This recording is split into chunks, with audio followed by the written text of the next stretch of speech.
5ই August পরবর্তী বাস্তবতায় অনেক ধরনের সংস্কার অনেক কিছুর কথা বলছি, সেটা ঠিক আছে, কিন্তু রাজনৈতিক দলগুলোর কাঠামোগত কোনো পরিবর্তন বা কাঠামোগত তাদের ইন্টেনশন, অ্যাক্টিভিটিস, তাদের ফাইন্যান্স, এই ধরনের কোনো পরিবর্তন নিয়ে এখন পর্যন্ত কোনো আলোচনা আমরা যাচ্ছি না। আমাদের রাজনৈতিক দলগুলোর ফান্ডিং যে সিস্টেমটা, টাকা পয়সা কিভাবে আসে সেটা খুব ট্রান্সপারেন্ট না। রাজনৈতিক অর্থনীতির জন্যই হচ্ছে গিয়ে রাজনৈতিক দলগুলো এখন পর্যন্ত এই ধরনের লোকজনের উপর নির্ভরশীল। এই নির্ভরশীলতা বাংলাদেশে প্রতিষ্ঠিত সকল রাজনৈতিক দলগুলোর ক্ষেত্রে আমরা অতীতে দেখেছি, এবং যেটা আমি বললাম এর কোনো পরিবর্তন আমরা দেখিনি। আমরা এই অন্তর্বর্তীকালীন সরকারকে আমরা আসলে তো হচ্ছে গিয়ে খুব স্পষ্ট কোনো ভূমিকা নিতে দেখছি না। বহিষ্কার যারা হচ্ছে তাদের মধ্যে অনেকের ব্যাপারে আমরা শুনছি বহিষ্কারদেশ either it doesn't make any difference, অথবা হচ্ছে বহিষ্কারদেশ কখন তুলে ফেলা হচ্ছে সেই খবরটা আমরা পাচ্ছি না। সো দুইটা দিক থেকেই একটা চরম অব্যবস্থাপনা চলছে, যেটার ফল আমরা দেখছি। সন্ত্রাসী কোনো দলের নয় এই কথা তো আমরা আজকে নতুন শুনছি না, এটা তো আমরা অনেক আগে থেকেই শুনে আসছি। যখনই এ ধরনের কোনো ঘটনা ঘটে তখনই হচ্ছে গিয়ে এই কথাটা চলে আসে যে সন্ত্রাসী কোনো দলের নয়।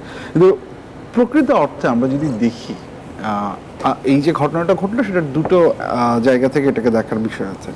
একটা হচ্ছে এই আমাদের যে সরকার বর্তমানে আছে সেই সরকারের ভূমিকা, সেটা নিয়ে অবশ্যই আমাদের কথা বলতে হবে।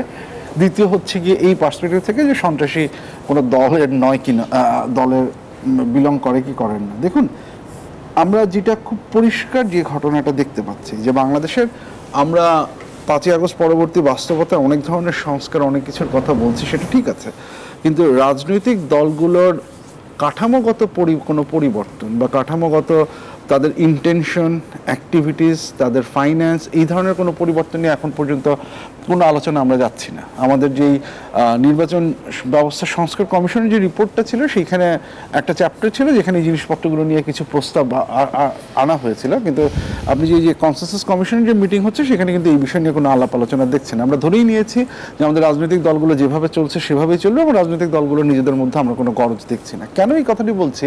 কারণ আমাদের রাজনৈতিক দলগুলোর ফান্ডিং যে সিস্টেমটা, টাকা পয়সা কিভাবে আসে সেটা খুব ট্রান্সপারেন্ট না, এবং সেইখানে হচ্ছে গিয়ে আমরা জানি যে রাজনৈতিক দলগুলোর যে সংগঠনগুলো আছে এখানে একটা পেট্রন ক্লায়েন্ট রিলেশনশিপ আছে। এখানে রাজনৈতিক দলের নেতৃবৃন্দের হচ্ছে গিয়ে অনেক ক্ষেত্রে তাদের কিছু লোকজনকে তাদের পালতে হয়, পুষতে হয়, যদি ওইভাবেই বলি কথাটা, যারা হচ্ছে গিয়ে তাদের হয়ে কাজ করেন, যাদের উপর হচ্ছে গিয়ে তাদের অনেক কিছু নির্ভর করে ক্ষমতায় টিকে থাকা, এবং এর বিনিময়ে তারা হচ্ছে কি সেই কানেকশনটা ব্যবহার করে বিভিন্ন সময় চাঁদাবাজি, বিভিন্ন ধরনের অ্যাক্টিভিটিস করেন, যার একটা অংশ আবার যায় পার্টি ফান্ডে। সো এই যে ব্যাপারটা, এটার একটা রাজনৈতিক অর্থনীতি আছে, এই রাজনৈতিক অর্থনীতির জন্যই হচ্ছে গিয়ে রাজনৈতিক দলগুলো এখন পর্যন্ত এই ধরনের লোকজনের উপর নির্ভরশীল। এই নির্ভরশীলতা বাংলাদেশে প্রতিষ্ঠিত সকল রাজনৈতিক দলগুলোর ক্ষেত্রে আমরা অতীতে দেখেছি, এবং যেটা আমি বললাম এর কোনো পরিবর্তন আমরা দেখিনি। এখন এই যে সন্ত্রাসী কোনো দলের নয় এই কথাটা আমরা বলছি, এই যে লোকগুলো যে কাজগুলো করবেন, তারা যে হচ্ছে গিয়ে চাঁদাবাজি বলুন বা হচ্ছে গিয়ে টাকা তোলাই বলুন বা তারপর হচ্ছে গিয়ে ক্ষমতার যে অপব্যবহার তারপর যেটা করছেন, প্রত্যেকটা কিছুতে হচ্ছে গিয়ে তারা দলের নামটা ব্যবহার করে করছেন। একজন লোক শুধুমাত্র যাওয়া মাত্র চাঁদা চাইলে কেউ তাকে চাঁদা দেবেন না। এই চাঁদা দেওয়ার পেছনে হচ্ছে গিয়ে তাকে সেই দলের নামটা ব্যবহার করতে হয়, সেই দলের কোনো একজন নেতার পরিচয়টা তাকে দিতে হয়। এবং আমরা দেখেছি যে মিটফোর্ডের যে ঘটনা, এটা তো হচ্ছে গিয়ে যারা জড়িত ছিলেন তারা তো খুব জোরের সাথেই বলেছেন যে তারা কোন রাজনৈতিক দলে বিলং করেন। আমরা যে বিভিন্ন জায়গায় যে ভিডিওগুলো দেখছি সেখানে তো আমরা দেখছি যে খুব জোরের সাথেই লোকজন দাবি করছেন যে তারা কোন রাজনৈতিক দলের সাথে কখন বিলং করেন। কাজেই এই কথাটা বলা হচ্ছে এক ধরনের দায় মুক্তি, যে আমরা এর কোনো রেসপন্সিবিলিটি নিব না। এবং সেটা করতে যে এই যে যেটা বললাম যে এই রাজনৈতিক অর্থনৈতিক ব্যবস্থাপনার যেই রাজনৈতিক অর্থনীতিটা আছে, তাদের যে প্রয়োজনীয়তা আছে, এটা থেকে বের হয়ে আসার যে দরকার ছিল সেই জায়গাটাকে অস্বীকার করা হচ্ছে। সো এইটা হচ্ছে একটা বড় দিক। দ্বিতীয় যে দিকটা আছে সেটা হচ্ছে যে কথাটা আপনি একটু আগে বলছিলেন যে রাজনৈতিক দলগুলো এটা করছে, এটা যেমন ঠিক, আবার একই সাথে আমরা এই অন্তর্বর্তীকালীন সরকারকে আমরা আসলে তো হচ্ছে গিয়ে খুব স্পষ্ট কোনো ভূমিকা নিতে দেখছি না। যেমন বলা হয় যখন যে তারা গ্রেফতার করেন, যেমন একটা জিনিস আমার কাছে এখন পর্যন্ত পরিষ্কার না, এই গ্রেফতার করার পরে ওনাদের কি হয়।